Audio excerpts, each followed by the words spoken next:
Après la réception du premier lot d'engins miniers sur les sites d'exploitation de Nizi, à 30 km de Bunia, les DG de la Sokimo, Pistis Bonongo Tokole, à la tête d'une forte délégation, a visité l'usine de production d'or qui s'apprête à livrer son premier lingot d'or. Il a été aussi dans les laboratoires chimiques modernes, à peine dotés de matériel de la nouvelle technologie. Guidé par l'ingénieur Maker Lumaya, superviseur de cette unité de production, Bonongo Tokole a été tour à tour dans la salle de verrerie où se trouve le matériel pour analyse chimique, ensuite dans la salle du concassage et de pulvérisation des minéraux, suivi de celle de préparation mécanique des échantillons. Sur place, il s'est réjoui des résultats des travaux de réhabilitation et de la modernisation. Il y a des charges fiscales qui pèsent sur la Sokimo.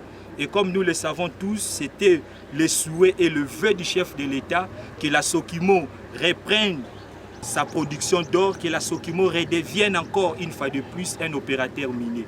Et pour que nous atteignions cet objectif, nous avons besoin que le gouvernement congolais nous accompagne.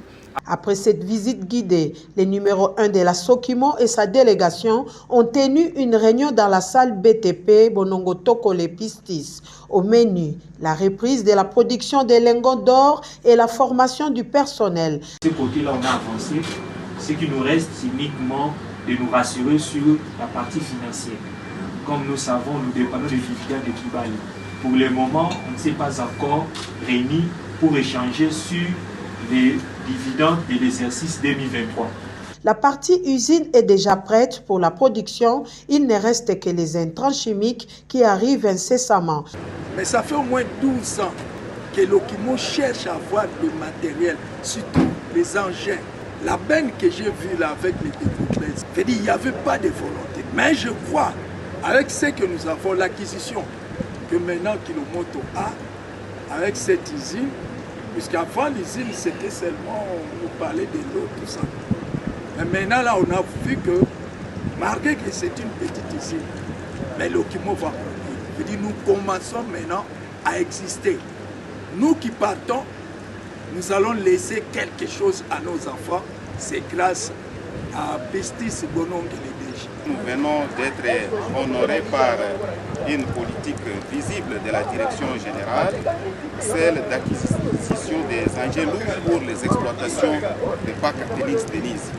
Donc nous sommes très touchés dans la mesure où, après plusieurs années de léthargie, la direction générale, après avoir imprimé une politique sociale très limpide, vient de placer le personnel dans un état psychologique où ils sont vraiment déterminés à pouvoir accompagner le projet de relance par la sensibilisation de la délégation syndicale.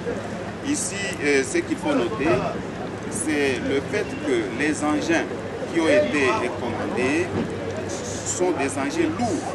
Et il y a une succession d'employeurs ou de mandataires au sein de cette entreprise qui n'ont jamais réussi à imprimer cette politique d'exploitation. Nous avons dit que la jeunesse doit prendre la situation à la main pour booster la Sokimo.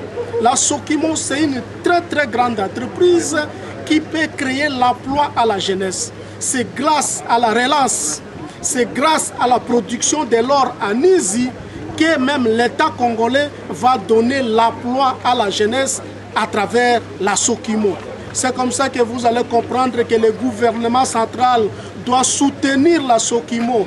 Le gouvernement central doit tendre les mains au DG Pistis qui a la volonté de relancer cette entreprise. Vraiment, nous recommandons au gouvernement central de nommer à la tête des entreprises comme des responsables, comme les gens, plutôt comme les responsables dans les genres de Pistis. C'est un jeune qui a l'initiative, qui a des visions pour relancer la Sokimo. Voilà que je voulais assez que les travailleurs qui m'écoutent aujourd'hui puissent remercier le DG Pistis parce que nous avons vu, ça fait beaucoup de temps que la Sokimo n'avait pas l'engin. Même sur le plan social, si nous voyons aujourd'hui, les agents sont quand même à l'aise. Nous sommes payés chaque mois. Ça, c'est quand même à remercier. Ça, nous disons merci au DG Pistis. Il doit continuer à soutenir la vision du chef de l'État dans la relance de la production de la Sokimo. Ce qui prouve à suffisance que la Sokimo semble renaître de ses cendres grâce à cette gestion axée sur la production.